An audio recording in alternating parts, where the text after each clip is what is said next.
Hello दोस्तों, आपका स्वागत है आपके अपने चैनल स्टडी इन प्रोग्रेस पे। जैसा कि हम बायोलॉजी पढ़ रहे थे, बायोलॉजी में हमारा चल रहा था आर्च विटेगर की 5 किंगडम क्लासिफिकेशन। उसमें हमने तीन किंगडम पढ़ लिए थे, जिसमें क्या था, पहला था मोनेरा, फिर प्रोटिस्टा और फंगी। 3 किंगडम बहुत ही अच्छे से फुल डिटेल में पढ़ लिया था। अगर आपको ये पढ़ना है तो चैनल की प्लेलिस्ट में मिल जाएगा ऑल बायोलॉजी के नाम से। ठीक है, आज हम पढ़ेंगे पादप जगत, जो इसका चौथा किंगडम है आर्च विटेगर का। इसको भी फुल डिटेल में पढ़ेंगे। इससे जितने भी क्वेश्चन बन सकते हैं सारे के सारे क्वेश्चन क्लियर हो जाएंगे। एक भी ऐसा क्वेश्चन नहीं होगा जो पादप जगत से बाहर चला जाए। ठीक है, तो बायोलॉजी को अगर आपको फुल डिटेल में पढ़ना है, अच्छे से पढ़ना है, तो चैनल को सब्सक्राइब करें और उसके बगल में बने हुए बेल आइकन को भी प्रेस कर लीजिए, जिससे कि मैं कोई सी भी वीडियो डालूं आपको तुरंत नोटिफिकेशन आ जाए और आप वीडियो देख पाएँ। तो शुरू करते हैं। पादप जगत यानी प्लांट किंगडम। प्लांट किंगडम को 2 भागों में बांटा हुआ है, जैसे कि क्या, क्रिप्टोगेम और फेनोरोगेम। क्रिप्टोगेम क्या होते हैं, जो ये प्लांट होते हैं क्रिप्टोगेम प्लांट, इनमें क्या होता है कि इनमें फ्लावर नहीं आते हैं, यानी ये बिना फ्लावर के होते हैं। वहीं अगर हम फेनोरोगेम प्लांट को देखें तो ये सारे जितने भी प्लांट होते हैं इनमें क्या होते हैं, फूल आते हैं।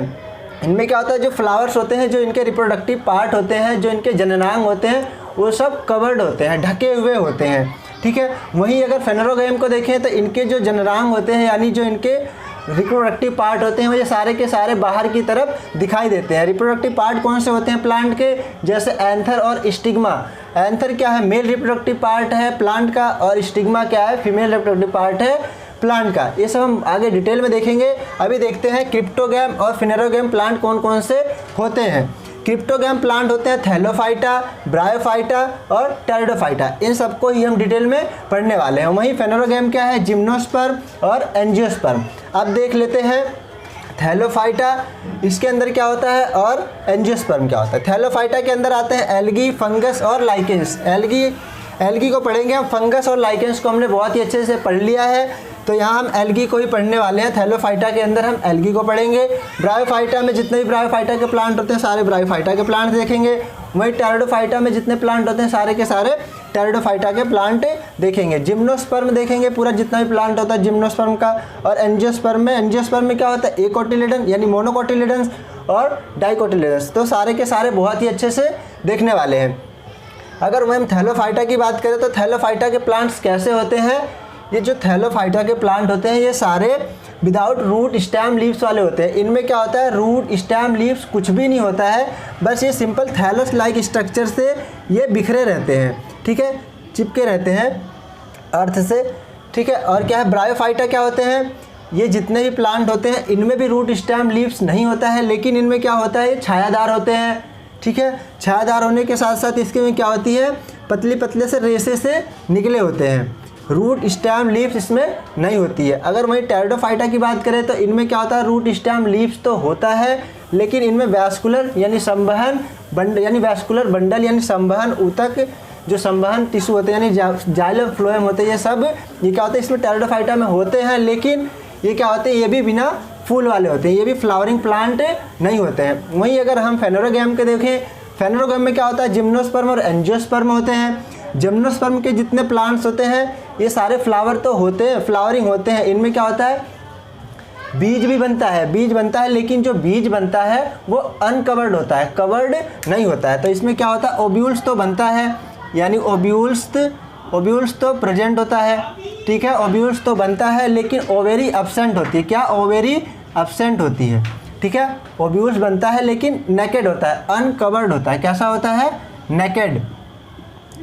कैसा होता है, नेकेड यानी अनकवर्ड होता है, ओवेरी एब्सेंट होती है। वहीं अगर एंजियोस्पर्म को देखें तो एंजियोस्पर्म में क्या होता है, जो इसके सीड होते हैं ये सीड कोट से कवर्ड होते हैं। ठीक है, और ये सारे फ्लावर्स जो होते हैं ये सारे इसके जो रिप्रोडक्टिव पार्ट होते हैं इनके सब बाहर दिखाई देते हैं। एंजियोस्पर्म में क्या होता है, एकोटिलिडन यानी मोनोकोटिलिडन्स और डाइकोटिलिडन्स होता है। मोनोकोटिलिडन्स में क्या होता है, एक बीजपत्री, और डाइकोटिलिडन्स में क्या होता है, द्विबीजपत्री। इसके जो बीज होते हैं ये सारे के सारे क्या होते हैं, एक बीज होगा, जैसे सिंपल एक ही बीज होगा। और इनमें क्या होगा, जो डाइकोटिलिडन्स होते हैं अगर इनको हम बीज से काटें तो ये दो टुकड़ों में डिवाइड हो जाते हैं। ठीक है, 2 टुकड़ों में डिवाइड हो जाते हैं, तो इनको बोलते हैं डाइकोटिलिडन्स। ठीक है, तो आपने देख लिया हम क्या क्या पढ़ने वाले हैं। हम थैलोफाइटा को पढ़ेंगे फुल डिटेल में, और ब्रायोफाइटा को पढ़ेंगे, फिर उसके बाद टेरिडोफाइटा को, फिर जिम्नोस्पर्म को, फिर एंजियोस्पर्म को। एंजियोस्पर्म में मोनोकोटिलिडन्स और डाइकोटिलिडन्स सारे को अच्छे से पढ़ने वाले। अब देख लेते हैं इनके एग्जाम्पल क्या होते हैं। ठीक है, थैलोफाइटा के एग्जाम्पल क्या होते हैं? Uvula, spirogyra, Cladophora, Ulothrix. ठीक है, इनके बारे में भी देखेंगे। ब्रायोफाइटा में कौन कौन से एग्जाम्पल होते हैं? फ्यूनेरिया, रिक्सिया और मार्केंसिया। और टेरिडोफाइटा में क्या होता है? टेरिडोफाइटा में मार्सिलिया, फर्न और हॉर्सेल नाम के एग्जाम्पल होते हैं। जिम्नोस्पर्म में क्या होता है? जिम्नोस्पर्म में साइकस और पाइनस। जिम्नोस्पर्म में जो साइकस और पाइनस है ये क्या होते हैं? नेकेड होते हैं, ये कवर्ड नहीं होते हैं, जो इनके ओब्यूल्स होते हैं। एंजियोस्पर्म में क्या होता है? एंजियोस्पर्म में एक बीजपत्री और द्विबीजपत्री होते हैं। एक बीजपत्री में क्या गेहूं, चावल और मक्का आते हैं। वहीं द्विबीजपत्री में क्या होता है? दाल, चना और मटर आते हैं। तो सारे के सारे प्लांट बहुत ही अच्छे से देखेंगे हम। जितने इसके अंदर प्लांट आते हैं सारे के सारे प्लांट्स को बहुत ही अच्छे से देखने वाले हैं। तो अगर आपको वीडियो अच्छी लगी हो तो वीडियो को ज़्यादा से ज़्यादा शेयर करें और चैनल को सब्सक्राइब करें ऐसे ही अच्छे से बायोलॉजी को फुल डिटेल में पढ़ने के लिए। तो वीडियो देखने के लिए आपका बहुत बहुत धन्यवाद। Thank you.